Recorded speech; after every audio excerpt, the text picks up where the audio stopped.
Hello, everyone. Welcome newcomers again. So I'm Daryl Wetter. I'm the host of MA Creative Writing here at LaSalle College of the Arts. I'm delighted to welcome you to this paired reading by Seema Punwani and Chen Cuifen, organized as part of the Sing Lit Festival sponsored by the Singapore Book Council and the National Arts Council. Okay, and all right, now, without further ado, I'd like to introduce our first reader, Chen Cuifen. And the English poet and critic Clive James knows that humor, a sense of humor and intelligence are, he argues, simply intelligence working at two different speeds. And with a multi-talented writer like Chen Cuifen, it's delighted to see her succeed in so many genres. So one of the major challenges of LaSalle's MA Creative Writing is that we ground writers in all the major genres first: nonfiction, fiction, poetry, and drama for stage or screen, before they specialize in the genre of their choice for their thesis. And in each of those modules, Chen Cuifen was a tremendous success. So her short stories from the fiction module and beyond that fiction module have been published and anthologized and won prizes, including, what a macabre title, the Literary Taxidermy Short Story Competition 2019. And then they've been anthologized in a spin-off anthology from that contest called Pleasure to Burn. And then also she's going to read tonight from a book that's co-published by Ethos Books here in Singapore and Margaret River Press in Australia. That anthology is called In This Desert There Were Seeds. And Cuifen read from that and spoke beautifully about it in a panel at Singapore Writers Festival 2019. When I teach creative nonfiction, I use an inaugural editorial from a major American nonfiction magazine called Fourth Genre. Cuifen published one of her essays of creative nonfiction in that major American genre, Fourth Genre. And it's a beautiful essay called Jennifer, and she read from it at the 2018 Singapore Writers Festival. And it's a beautiful essay that I think to which many of you might relate. And it's about her quiet and polite resistance against adopting a Western name, hence the title Jennifer. And she makes the very, very valid point that when she was studying in the UK, if her professors could pronounce the names Siobhan and Niv, surely they could learn to pronounce, as I did, Cuifen. Her poetry has been published in the Southeast Asian Review of English, and very recently, one of her plays was featured in a new dramatic component to Art Walk Little India. So please join me in welcoming Cuifen. Thank you so much for that introduction. And I think before I start, I want to also thank the Singapore Book Council and the National Arts Council and Sing Lit, of course, for making this possible and being patient with us as we rescheduled this event time and time again. And now we're doing it with Daryl all the way in Canada. So it's great that we managed to do this. And let me just share my screen now. I have a few slides. Okay, so you should be seeing a very lovely picture of a beach and a sunset. This is the starting point really for my short story reunion dinner, which I'm going to read from. This is Newport Beach in California. And the story behind this picture is 5 years ago, my friends and I were on a road trip in California. And we had this playlist of California songs. And if you know the TV show The OC, or rather, if you're old enough to know the TV show The OC, you will know that in the theme song of The OC is called California. And there's a line in it that, that goes, "California, here we come, right back where we started from." And to me, that was really the spirit of what I wanted to capture in my short story. The characters are also on a road trip in California, a pair of sisters. And California, here we come, right back where we started from, is like the idea of leaving a place to return to it, and see it with new eyes when you're away, and also when you get back. So let me tell you a little bit about this anthology very quickly before I talk more about the story. In This Desert There Were Seeds. There is a collaboration between Ethos Books in Singapore and Margaret River Press in Australia in Perth. And it invited 10 writers from Australia and 10 writers from Singapore to contribute stories on various themes. So this was the text of the open call that I responded to for Ethos Books. You can read it off your screens. I'm not going to read all of it, but I think why I wanted to share this is because it's very broad and in some ways feels even more pertinent now than it did when I responded to it back in February 2019. That was when I wrote the story. And what are our fears? What do you think is changing us forever? The answer now is so different from what it was just a few months ago, let alone last year, and it's even more relevant now. And questions about our sense of identity, our sense of community, loneliness, isolation, etc. So when I looked at this open call and I thought about what I wanted to write about, two very Singaporean things came to mind immediately, which I'm going to show you now. Food and travel. And at the time of writing it, it was actually Chinese New Year in Singapore. It was February 2019. And funnily enough, the publishers, Ethos, actually remarked to me a while later, quite a while later, that they got so many stories about Chinese New Year. So obviously it is something very close to a lot of our hearts, food and celebration and family. So in this story, there are two sisters, as I mentioned earlier. One is Lily, the narrator, the younger sister, and her older sister, Vera, on a road trip. And I think when I talk about leaving a place to come back to it, the two sisters in the story kind of embody the differences in what they've done with their lives. Vera's left to live in America. She married an American man. She lives there now. Lily stayed in Singapore, even though she has like a tense relationship with her mother.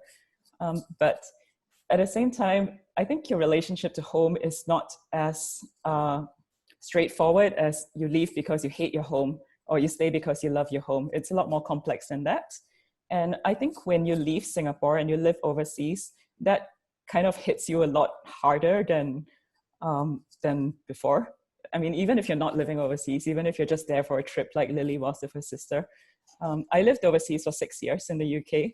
And I've often said before that I never felt so Singaporean as when I was abroad. I think a lot of like things that I was conscious about what it meant to be Singaporean, to be multicultural, to grow up bilingual, to grow up with the influences that I did. It really struck me when I was not at home anymore. And the food, like that brings me to my other point. The food cravings that I had when I was overseas were totally different from here. I never wanted to eat so much Asian food as I was overseas. You know how sometimes we make fun of aunties and uncles who go to Europe on like package tours and all they want to eat is Chinese food when they're in like France or wherever. I kind of felt that when I was overseas. I mean, I remember this time I was in Vienna, it was snowing, I was freezing. And my friends and I like totally randomly found a beef noodle shop in some alleyway run by an old Chinese couple. And having beef noodles in Vienna in the snow was like the best beef noodles I've ever had. I really cannot explain it. I think food is something that is really important to who we are as Singaporeans. I'm sure a lot of Singaporeans will agree with me. And also, it's a big part of our cultural heritage. Like when I read from this story at a conference in Sydney last year, one of the audience members remarked that she had spent some time in Singapore, probably in the 1980s or early 1990s, some decades ago. And she asked what the state of women's literature there was now, because when she was there, all she remembered seeing were cookbooks. And it's true that we have advanced a lot since cookbooks, but also I think there is merit in the fact that, you know, the cookbooks continue to be an important part of our literary heritage and who we are, because food is just really close to all of us. So there's a line in the story where Lily says that she knows although she's not homesick, she wants there to be a place that she can go back to. And I think that's how I feel a lot about Singapore after traveling a lot. And I think right now it's an odd time to think about traveling and travel stories. And it's, you know, as early as February 2020, like just earlier this year when the Ministry of Education gave its annual budget, they shared that they would like 70% of local students from local universities, polytechnics, and the ITE, Institute of Technical Education, to go overseas and have an overseas stint as part of their formal education experience. And that was just a few months ago. And right now it seems completely unthinkable. I mean, I have no doubt that in the future, our students are going to be traveling again. We're going to be super globalized as much as we ever were. But at this point, it just seems so difficult to know when that's going to happen. So I think what I wanted to say was, it's a time of a lot of questioning now. And since the subtitle of this event is Art School Stories, I want to add that, and I did workshop this story a lot in class. It's been through a lot. And so fiction class is really useful for me. And I think it is important that we have this local MA in creative writing now, because before it came about, there were few opportunities for mature learners like myself and Seema to study writing in an accessible, formal way. And I think in this time when we have more questions than ever before, I don't think reading or writing singlet is about finding answers, but it does help us ask more questions and to be exposed to the kinds of questions that our fellow Singaporeans are asking and to have a conversation. And I think having a strong local writing scene and a strong local creative writing program is a big part of that. So that's kind of my introduction to the story and also some of the concerns that I had when I was writing it. Oh, yeah, that's just a picture of the book launch at last year's Singapore Writers Festival.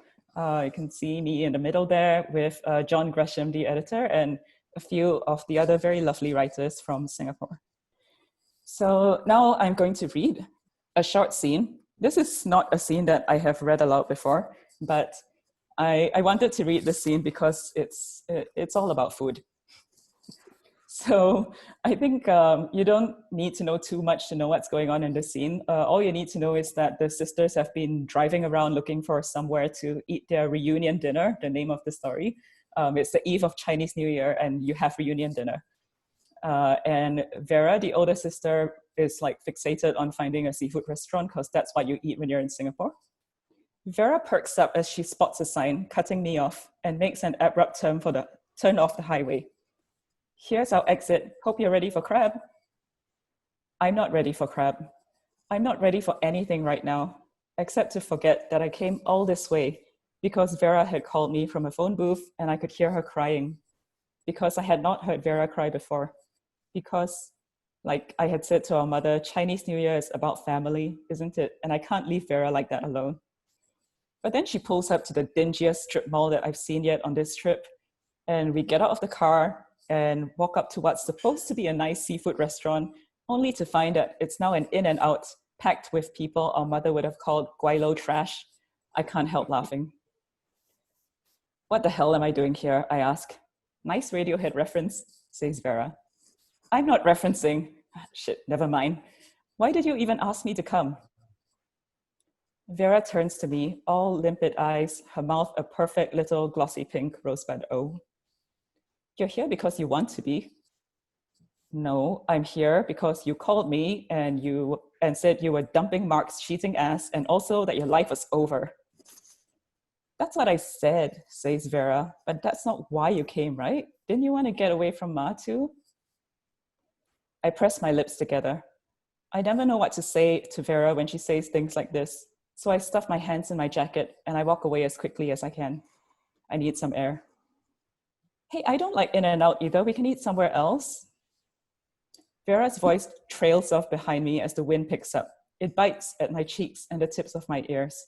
Out here, the sidewalk is thick with cigarette smoke and crushed cans of Coke, and probably from somewhere behind that dumpster, actual Coke. I'm shivering, which is just unfair. It's supposed to be warm in California. I walk past a homeless man sleeping outside a sorry little thrift shop with wilting succulents in the window. And even as I give him a wide berth and feel like a shitty person for it, Ma's voice is rattling in my head. America is full of crazy people. You're going to get shot. Do the people with tattoos and nose rings leaning against that pillar have knives? Do they have guns? If Ma was here, she would say, I brought this upon myself. Hey, I jump. One of the tattoo sleeve guys is striding over to me. You okay? He asks. A strangled sound squeaks its way out of my throat. I step away, stumble to sprint past him, past a pharmacy and a grotty laundromat, and I don't know what else.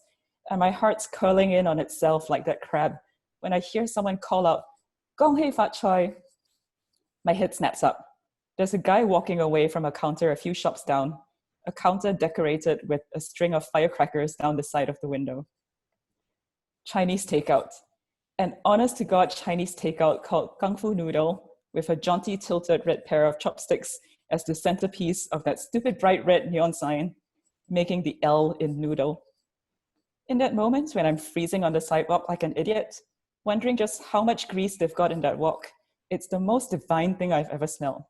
Chili, spring onions, soy sauce, enough MSG to make my stomach turn. I don't even notice I've been drifting closer and closer to the stall till I hear Vera behind me. Lily. Vera sounds breathless. I can't imagine Vera running, ever, after anything as unfun as me.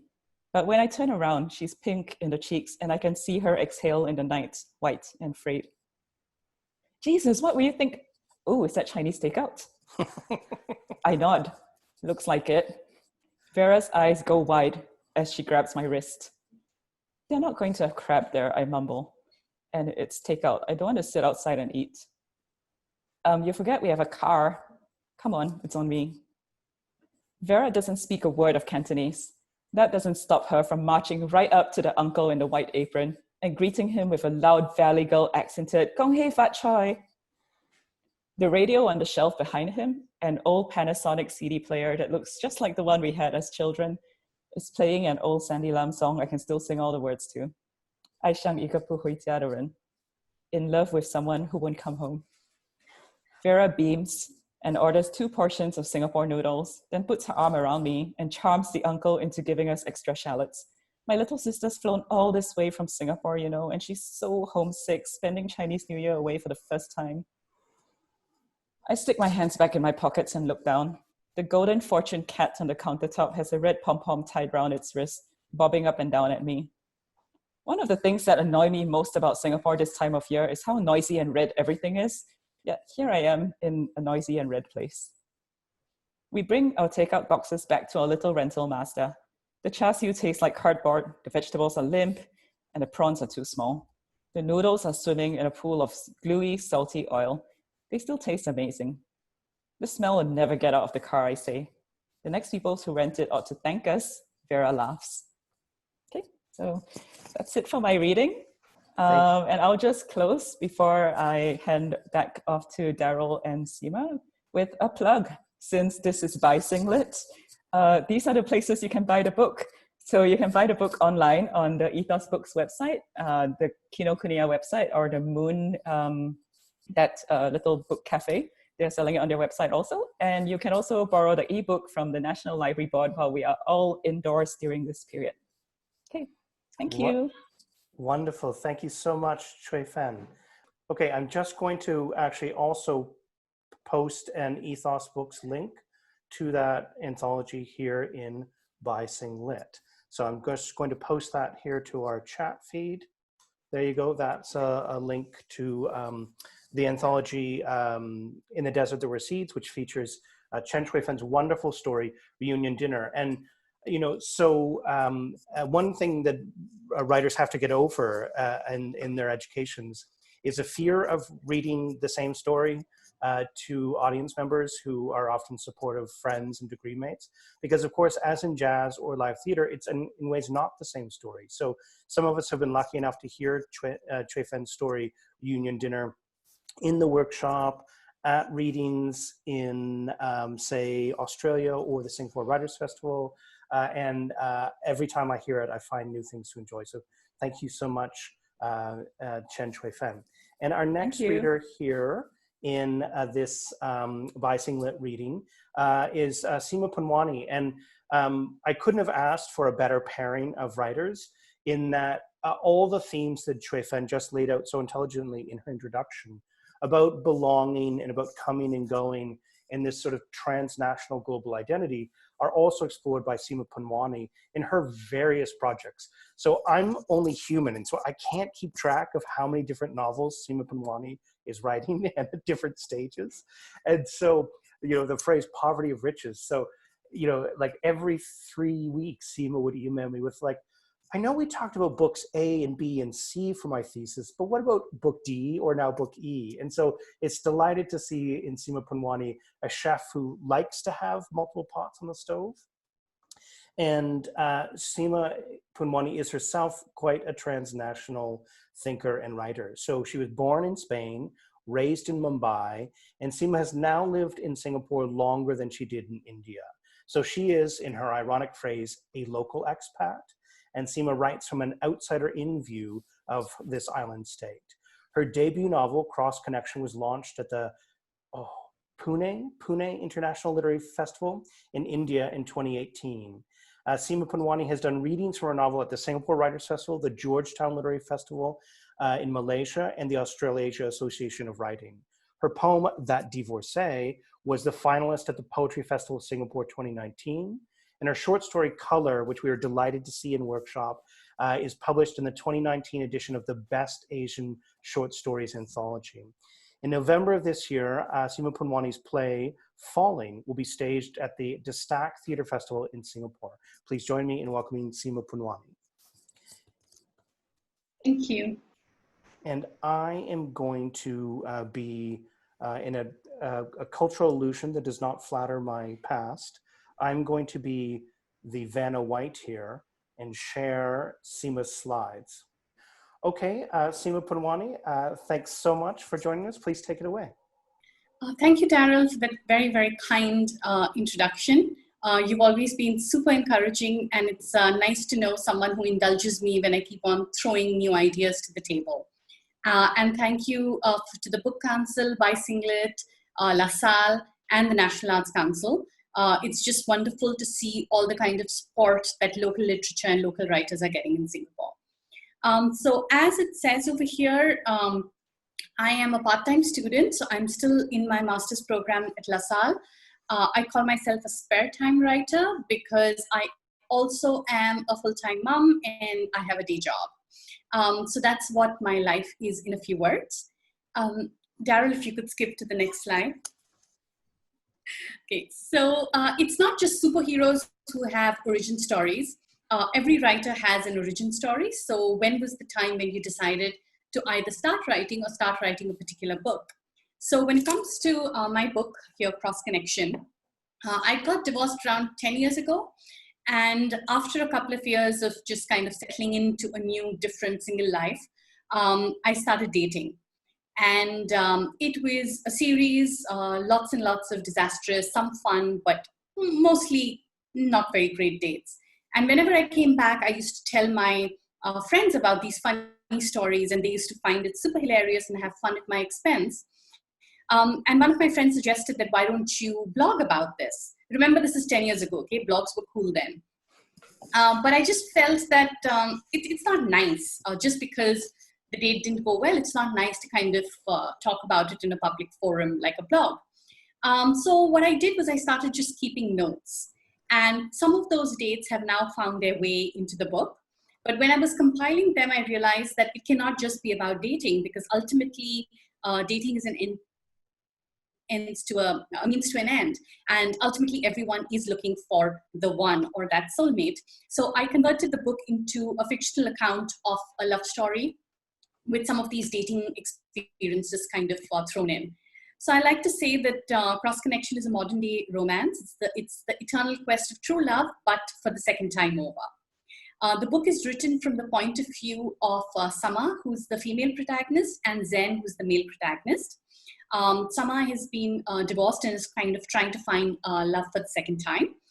And Zen is someone who keeps on, who she'd met in college, but he keeps on coming in and out of her life, and they are cross-connected in that way. So we can go to the next slide. Okay. So yeah, this is something that, so whenever, what is the point of time when you feel that you're really a writer? And people say, oh, when you finish writing your manuscript, or when you actually publish or you sign a contract.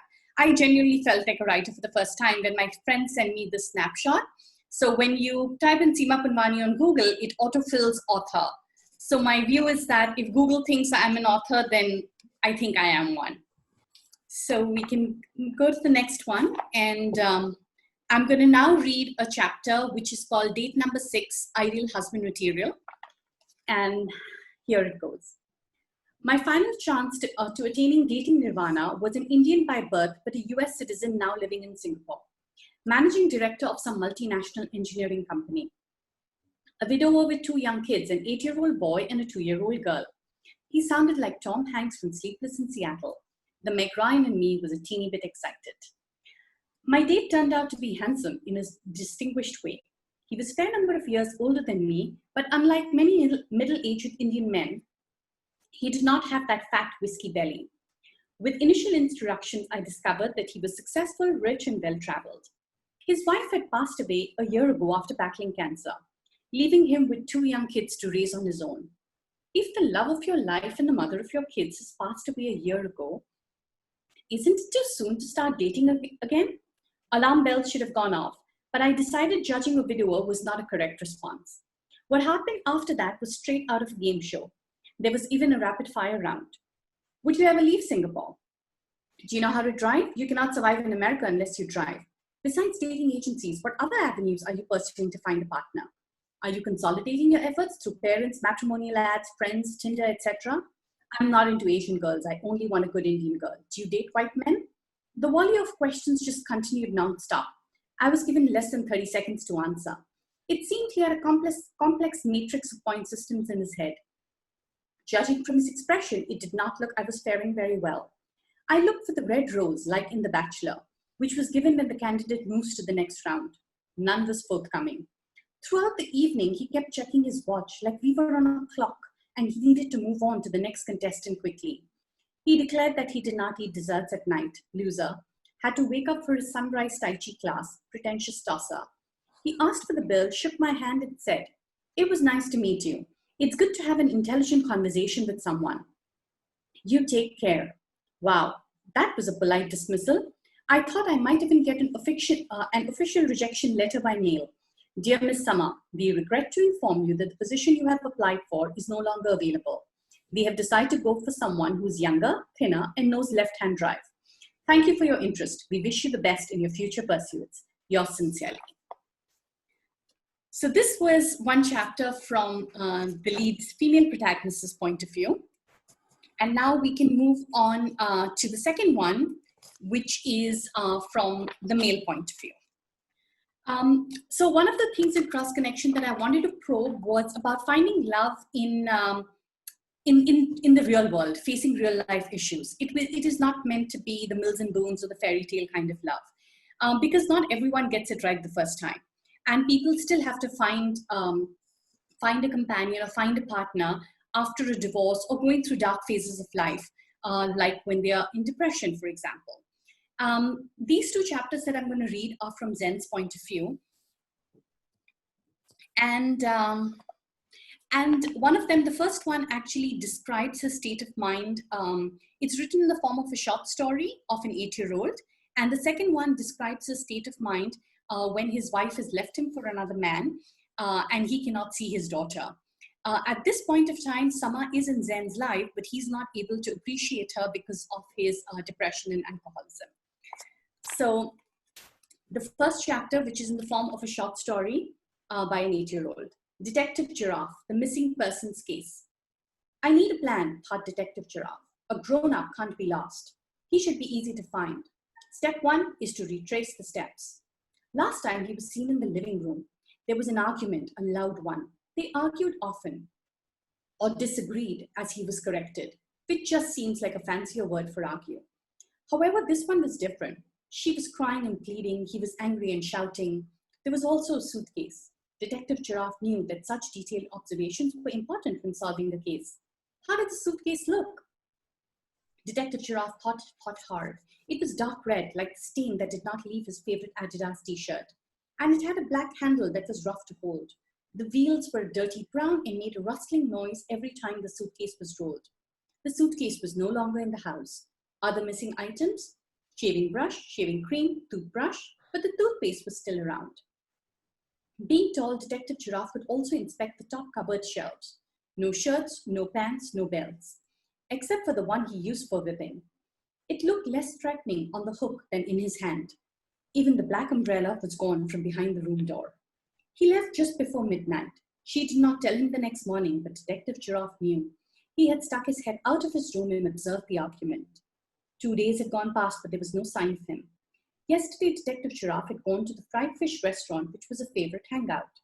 The waiter there was polite, but unaware of his whereabouts. The owner was not polite, not in the least. He threw a bill of 265 rupees at Detective Giraffe and warned him to come back only after he had the money to pay. Detective Giraffe folded the bill and kept it in his satchel. Maybe it could provide some clues. Today, Detective Giraffe was going to interrogate the maid Asha, because that's what detectives do. They interrogate. But Asha was not a good witness, as she was not present that night. She kept repeating that forgetting and moving on was the only option. The only eyewitness was the wife, but she was secretive and answered questions very vaguely.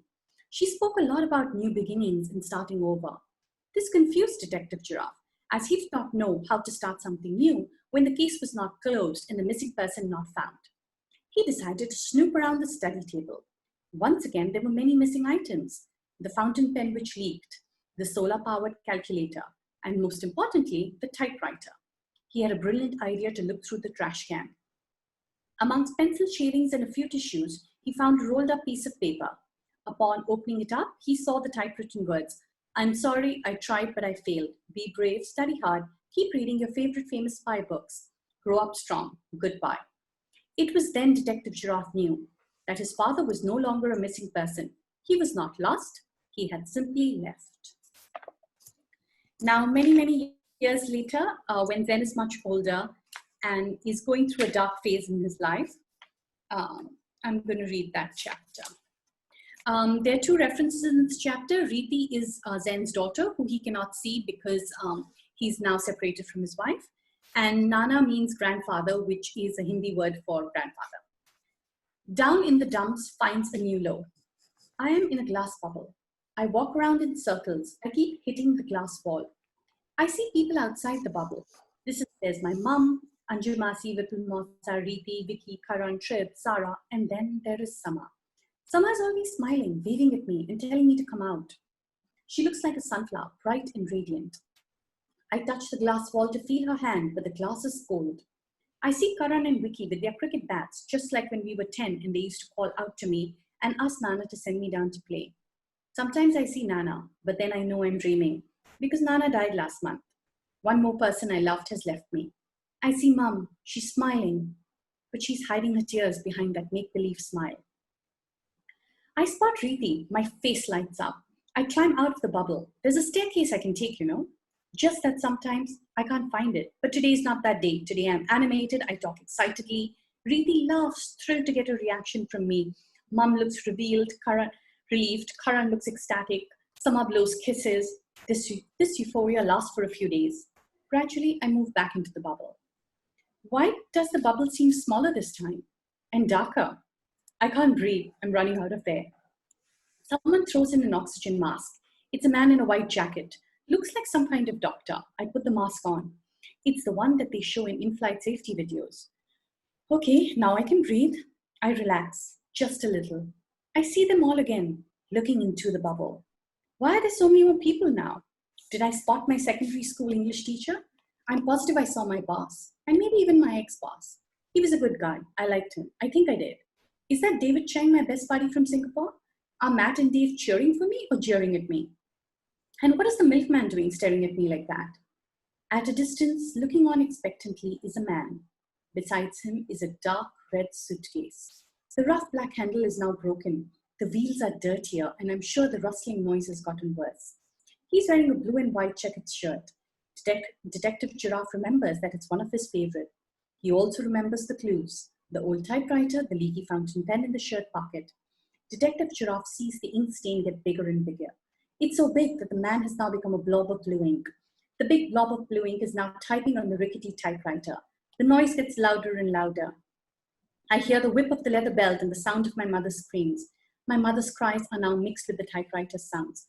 I don't like these sounds. I've never liked them. I shut my eyes and my ears and I sing, "It's a small, small world." I sing it in my head over and over and over till the noises stop. The people are still staring. Some of them look perplexed. Some turn away in disgust. Some look at you as if you're a crazed animal in jail, or perhaps the neighborhood mental uncle. Samar is there again. She's crying. Tears are streaming down Samar's face. I want to wipe the tears, I really do, but I can't. Instead, I start crying, loudly, ceaselessly. There are so many tears, the glass bottle is filled with them. I'm drowning. Everyone is frantic. They keep waving and mouthing words that are unfathomable. Don't they understand I can't hear underwater? It's like a game of charades where you're completely clueless about the film title and just don't seem to grasp what the actions mean. After days, I stop crying. I can see better now. I wish I couldn't see because I see Sama walk away. She moves further and further till she's a speck. I stop struggling. I lie down. I'm tired. I want to sleep. I wish I could sleep forever. Thank you. So I'm sorry to end the reading on a dark note, but I just feel that now in these times of lockdown, circuit breaker, or whatever we may call it, a lot of people are struggling with mental illness. It is not easy to be at home and not be able to even see sometimes your parents or your friends. And working from home may be exciting for some, but not really for everyone else. So I just wanted to bring this up that there are phases in our life where which seem dark, but with the help of our families and friends, we can always try and surpass them and get better. And Daryl, you could move to the next slide, which I call a shameless plug. So Cross Connection is available at all these places. And also, as Cuifen said, it is also available at the National Library.